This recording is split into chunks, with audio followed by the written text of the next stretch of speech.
Hello and welcome to the Evidence Based Chiropractor. I am your host, Dr. Jeff Langmaid. This week, we're talking research. We're going to look at a NASS Contemporary Concepts in Spine Care article that's all around spinal manipulation therapy for acute low back pain. This article came out a few years back. I'll drop the link down below, but it's important because North American Spine Society is a big deal. And when they release a paper in the Spine Journal that highlights who we are and what we do within chiropractic and with spinal manipulation, it's something to revisit. It's something to talk about. And there's a lot of great information here that holds true to today. But before we get started, I want to say a few words about Patient Pilot. Now is the time to automate your patient communication. Automated email marketing is what we do. We work with over 300 practices around the world. We send over 1 million emails, 1.1 million emails per month. And our average doc is getting 26 clicks to their online scheduler from their email list. The money is in your list. You got holes in your bucket if you don't have automated email throughout new patient retention and reactivation systems in your practice. We can install all of it in a personalized and automated way with Patient Pilot. Head on over, schedule a demo. That's how you'll get best pricing, and we'd love to work with you. This is the year to make things happen. This is a foundational element. This is not automated email marketing is not a nice to have. It is a need to have. It helps everything else in your practice run and work better. But as I said at the top of today's episode, we're talking research. And the study is titled NASS Contemporary Concepts in Spine Care, Spinal Manipulation Therapy for Acute Low Back Pain. Again, I'll drop the link to the article down below if you want to go check it out.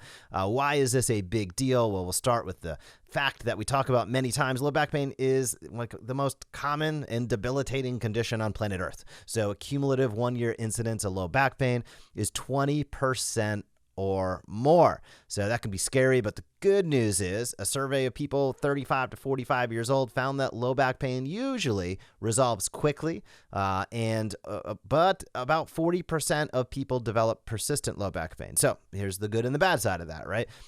60% don't, which is good, but 40% develop persistent low back pain. Now, why is that the case? I don't think you have to jump too far to say, well, a lot of it is gravity, time on Earth, bad habits and lifestyle choices.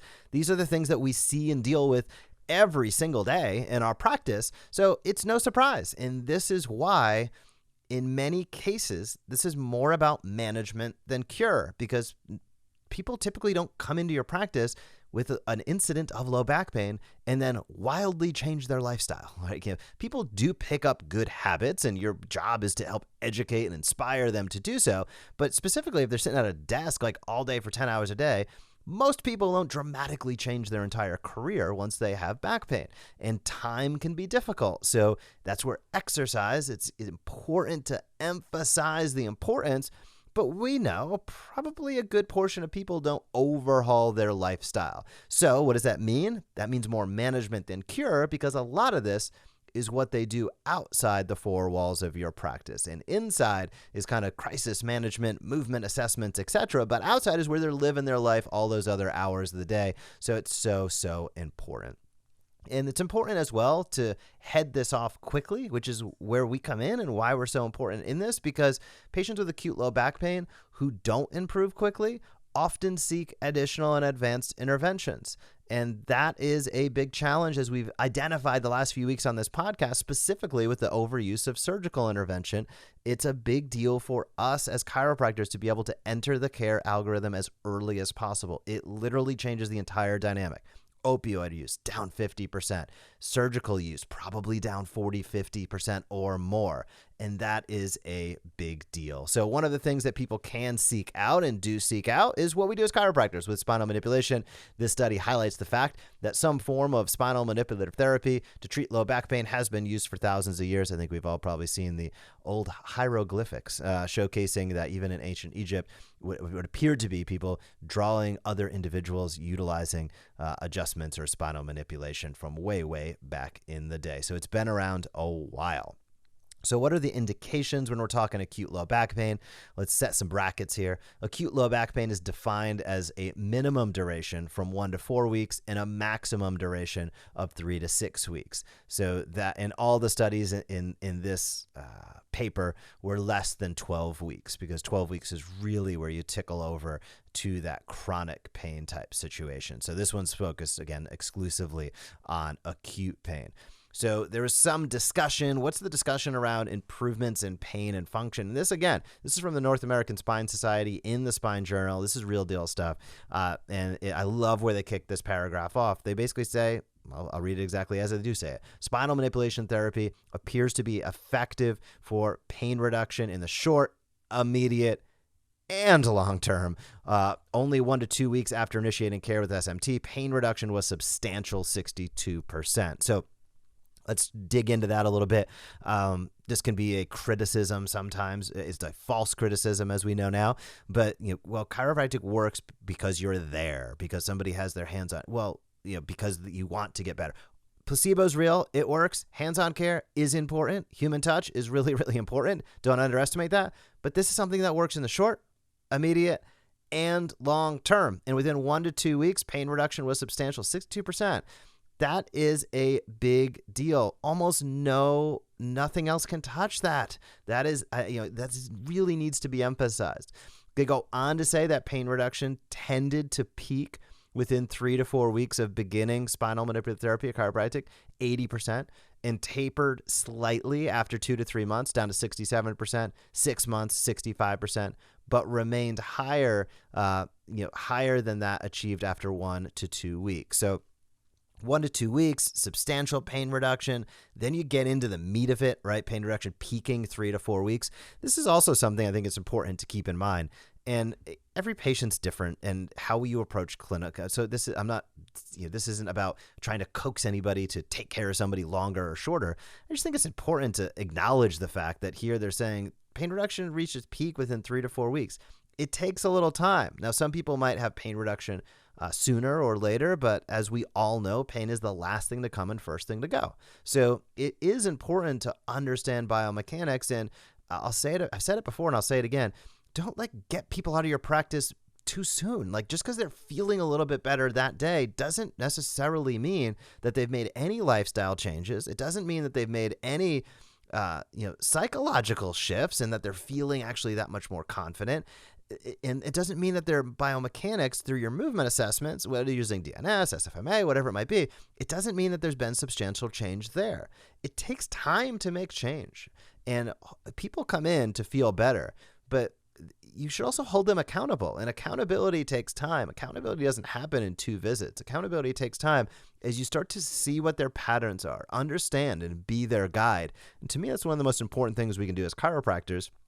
And there's been a subset of chiropractors, and probably people listening to this podcast on the quote unquote evidence-based world, that have swung the pendulum, in my opinion, far too much the other direction, where they're making their decisions on what they don't want to do instead of actually looking at the facts, actually looking at the stats, and just looking at how the body works and being able to make informed decisions about patient care and treatment. So pain reduction, tying back to this research, pain reduction continued to taper after 1 year, 51%, in 2 years, 67%. So this is also pretty insane.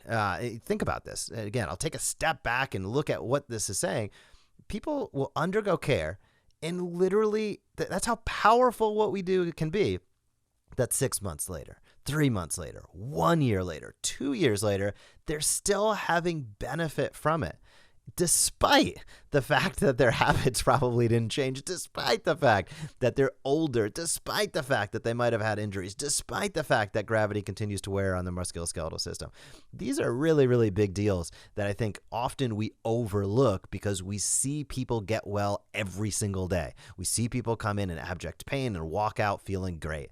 And we almost become numb to the fact that nearly no other healthcare provider sees that happen day in and day out in their practice, which is one of the reasons why I'm so passionate about who we are and what we do. Now, additionally, when they looked at research in this study, they said no studies, this is so important, no studies reported that spinal manipulative therapy was inferior to other treatments in providing pain reduction at any point in time. So they literally could not dig up a study. where spinal manipulation performed worse than anything else. So at the baseline, it was as good as anything, if not better. And then you look at it in the short term, the midterm, and the long term. That is absolutely incredible and something that all of us should celebrate. So results from additional studies indicated that spinal manipulation was, again, superior or equivalent to many commonly used interventions, including physical modalities, education, exercise, medication. And this suggests, as they say, that a patient with acute low back pain can reasonably choose between the most appealing options for them based upon availability, preference, and expectation of improvement. Factors basically beyond just does it work or not. I'm going to have a little bit of a bone to pick with the research saying that with that statement, because if we're looking at this from the standpoint, and patient preference matters, don't get me wrong, but if we're looking at this from the standpoint of do no harm, now education probably doesn't have too many harms and exercise has practically no harms, but medication should be lopped off this list real quick. Because just choosing medication, that's silly. You need to have context to be able to make a great decision. Exercise and education to me are complementary, not competitive. So it's not one. It's not a or conversation. It's an and conversation, and other physical modalities as well. So I kind of disagree with the fact that they're saying, hey, a patient should be able to just choose what. Now, a patient can. We have autonomy with our healthcare decisions, so you get to make whatever decision. But leaving it up as if all things are equal, I generally disagree with that, because all things are not equal. Some things have more harms than others. Some things take longer than others. And guiding and directing is why people come to a doctor, right? Our bodies are ultimately doing much of the healing, and they're going to a doctor to understand what to do for themselves. And when we're at our best, we're empowering patients. Yeah, we're getting in there and adjusting the spine or extremities, because that's one of the most powerful modalities out there. But we're also helping them understand more about their body and coaching them along the way. So they point out that 94% of spinal manipulation is administered by DCs. That number might have gone down over the last maybe decade or so. I think as other professions are realizing just how powerful it is. But the bottom line is we're the experts in it, bar none. We're providing a majority of that care, an overwhelming majority of that care. In the harms realm, spinal manipulation appears to be relatively safe. No harms were attributed to spinal manipulation in the 5 studies that did report harms data. I'll have a slight bone to pick here. Relatively safe. I mean, it's difficult for anybody to ever give hard data on what the actual harms would be besides just some delayed soreness. When we look at medications, surgery, as we did a few weeks ago, every 2 days somebody passing away perioperatively to a surgical intervention, specifically a posterior lumbar fusion. When we look at 130-something plus people dying due to opioids, a majority of them starting opioids due to chronic pain, and spinal being one of the number one issues there. This relatively safe is a little bit of an understatement, let's put it that way, in my opinion, especially compared to what else is going on out there. So their conclusions were, quote, based on the RCTs reviewed, spinal manipulation appears to be effective for pain reduction in the short, immediate, and long term. 1/3 of studies included in this study demonstrated more pain reduction with SMT than for control groups at one or more point in times, where 2/3 showed no difference between SMT and the control groups, which were other modalities. No study showed SMT to be inferior to other treatments in regard to pain reduction at any time. And there's no evidence to suggest that a higher number of treatment sessions with SMT was superior to the commonly used 5 to 10 treatment sessions. So that's kind of what they were highlighting towards the end there, is they're saying they didn't see a ton of abject benefit when you got into 25, 35, 45 visits or whatever it might be. They said 5 to 10 is really where you're maximizing things, almost like an MMI, maximum medical improvement. But in my opinion, I look at this and I say we're talking management, not cure. Understanding what's the person's health goals and what are you seeing on your exam and eval. That should dictate what your care plan is. And many people, as a professor of mine used to say, that I'll say getting a crunch every now and again is not a bad idea. And I couldn't agree more with that. And helping inspire people to move, holding them accountable to health habits is a great thing to do. People are happy to pay for it, and they're better off for it. So great study. This came out a few years back. Again, it's a little bit dated, but I don't think I'd highlighted it yet on this show, so I wanted to make sure we did so. And before we wrap up, let me say a couple things. Number one, PowerStep Orthotics, they support this podcast. Please support them. And when I say support, they're going to give you a free sample pair. There's no reason not to do this. pro.powerstep.com/sample, pro.powerstep.com/sample. Use the code EBC, Evidence Based Chiropractor. They'll hook you up. It's what I use, what my dad uses. Can't recommend that company enough. Additionally, World Spine Care. Everybody should have access to Evidence Based Chiropractic. There's 1 billion people worldwide that experience low back and neck pain, and many of them do not have access. World Spine Care does an incredible job. 50 chiropractors, volunteering, and international clinics. This is where it's at. Make a tax-deductible charitable donation today.